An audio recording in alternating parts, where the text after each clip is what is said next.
장관님, 내수 진작이 잘 안 되고 있는데 이게 가계부채가 큰 문제 아니겠습니까? 네, 가계부채도 그 원인 중에 하나라고 생각합니다. 네.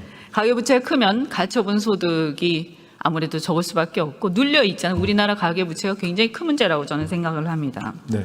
이번 정부 들어서 주택담보대출이 급증을 했죠. 이 정부 들어서 좀 급증한 건 아니고요. 뭐 그전에도 급증했지만 네, 이번 정부 들어서 별로 관리를 못한 것도 맞죠. 그건 아닙니다. 주택담보대출이 작년 재작년은 그러니까 작년 재작년은 안정적으로 관리가 됐고요. 올해 들어서 다소 좀 증가 속도가 빠르고 있습니다. 네. 어쨌든 네. 증가 속도가 빠르다. 근데 네, 최근 저는 들어서 제가 볼 때 정책 윤석열 대통령이 당선 전부터 뭐라고 했냐면 시장에 맡겨서 하겠다. 그죠? 네. 그래서 공급을 늘리겠다.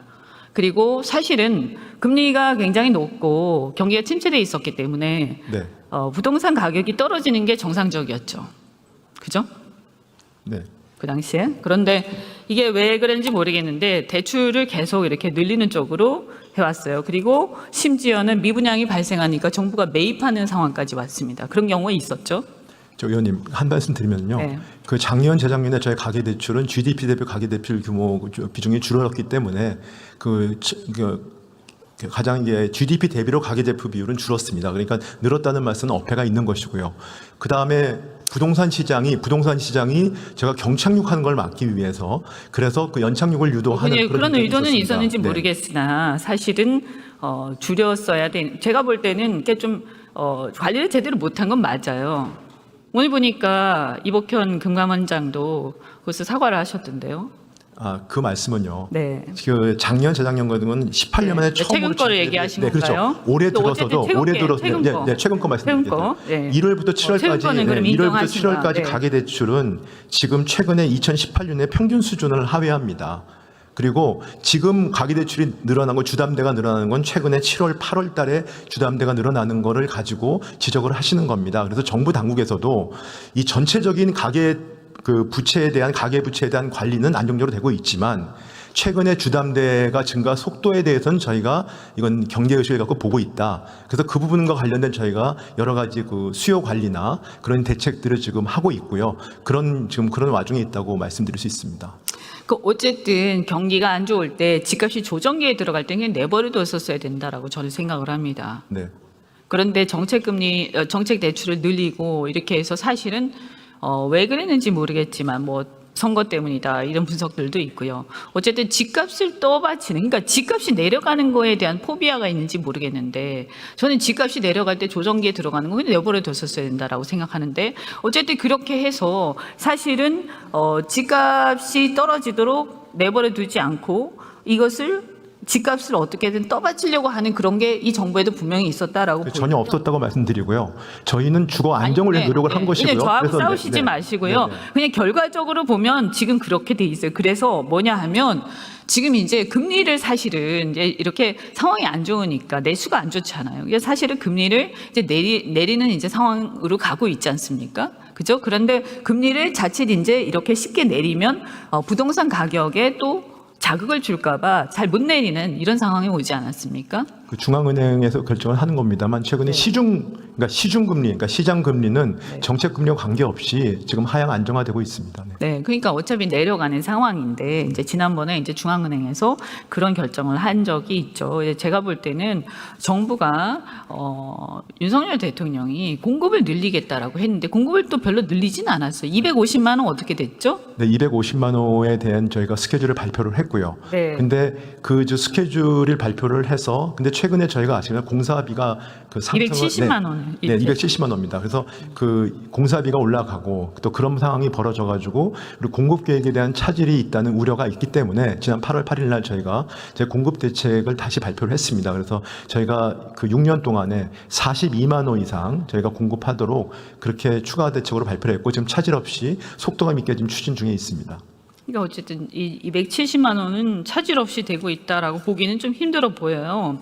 그 부분에 약간의 차질이 있다는 우려가 있기 때문에 그걸 보완하기 위한 대책을 지난 8월 8일 발표했습니다. 그래서 주택 인허가 실적을 보니까 굉장히 이게 공공부문, 민간부문 모두 실적이 많이 줄었습니다. 어쨌든 사실은 원래 굉장히 많이 이렇게 공격적으로 계획대로 이제 늘리기로 했다라고 저는 들었는데 그것도 이제 계획대로 잘 안 된 것 네, 같고. 계획이 잘 안 됐기 때문에 저 지금 보시고 있는 저 파워포인트를 보완하기 위해서 제가 8월 8일 날 대책을 발표를 한 거고요. 그건 저희가 속도감 있게 추진할 테니까 그 추진하는 걸 보고 다시 평가를 해주시면 될 것 같습니다. 그래서 보면 이제 내수를 살려야 하지 않습니까? 네, 그렇습니다. 지금 그게 살려야 문제잖아요. 내수 근데 살려야 가계부채는 네. 관리가 잘 안 되는 거고 저는 뭐 아니라고 말씀하시지만 가계부채 관리가 잘 안 됐다라고 생각을 합니다. 그런데 좀 숫자를 보고 말씀을 주시죠. 그러면. 네, 안 됐다는 그런데 얘기를 숫자에 가지고 여기서 말씀 주시면 자 될 것 같습니다. 내수를 그러면 금리는 이제 하향 안정화되고 있다라고 하지만 사실은 정부가 뭔가 해야 되지 않습니까? 그래서 이 내수를 살리기 위해서 뭘 하고 계십니까? 내수는 아시겠지만 이제 수출이 저희가 2022년, 23년도가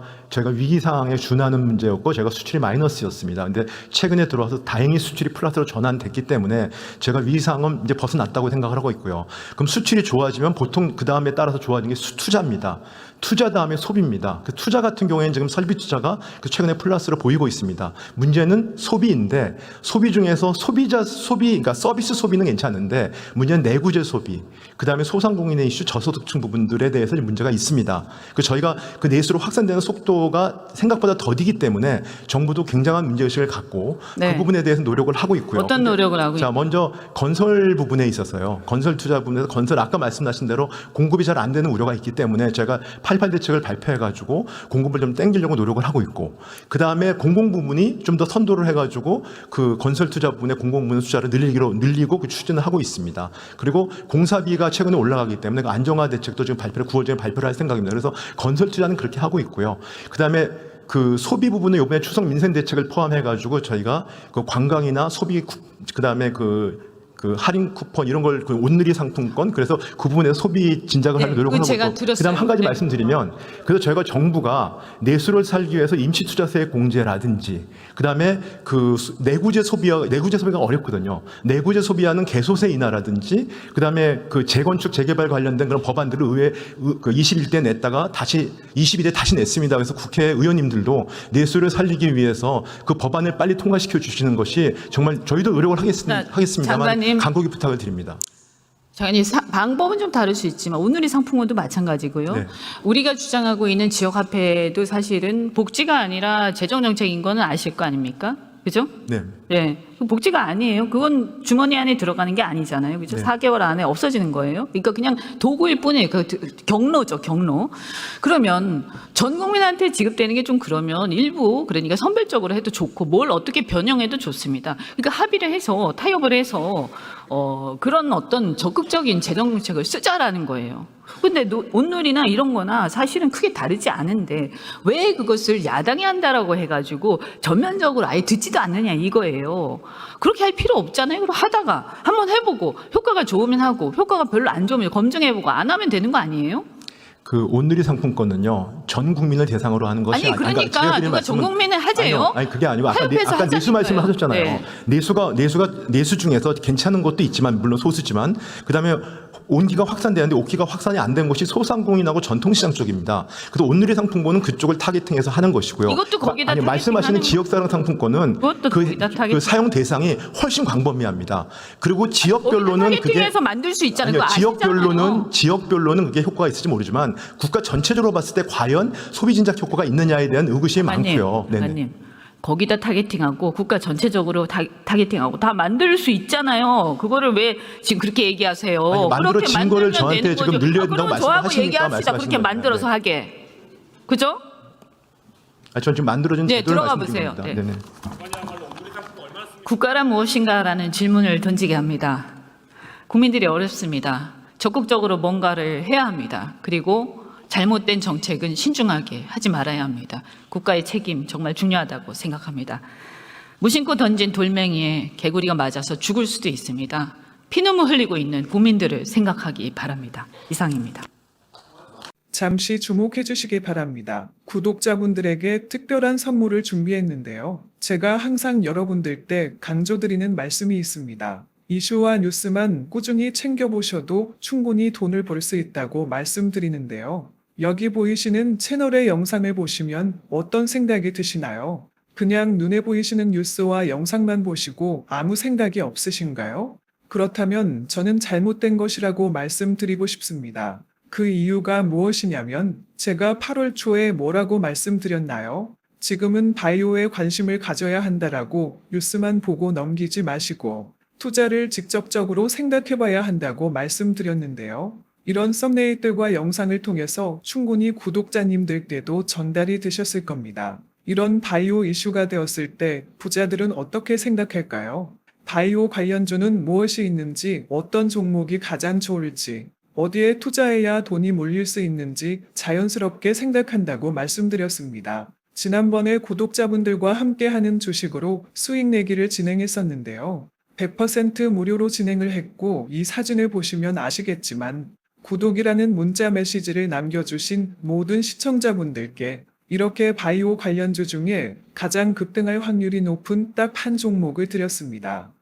8월 13일에 우정바이오를 추천해 드렸습니다. 여기 나와 있는 사진을 보시면 정확히 얼마에 매수하고 어떤 종목을 사야 하는지, 어느 지점에 팔아야 하는지 이런 부분들까지 여러분들에게 정확히 알려드렸는데요. 실제로 많은 분들께서 수입을 보셨습니다. 오른쪽을 보시면 아시겠지만 8월 13일에 우정바이오를 소개해드리고 나서 실제로 며칠이 지나지 않고 이렇게 주가가 상한가가 되었습니다. 당시에도 굉장히 많은 분들이 제가 드린 이 종목으로 수익을 내셨습니다. 지난번과 똑같이 구독이라는 문자를 보내주시면 이번에 이슈가 되고 있는 주식 중에 앞으로 대장주의 구시를 하면서 주가가 가장 크게 상승할 한 종목을 시청자분들에게 문자로 종목명과 사고자 하는 시점을 모두 알려드리겠습니다. 이 영상을 보시고 계시는 시청자분들 중에 종목이 궁금하다 하시는 분들은 남녀노소 시간대 상관없이 이렇게 상단에 번호를 항상 남겨놓고 있습니다. 전화번호 010-8025-2352 똑같이 무료 급등 주식 문자를 보내드리겠습니다.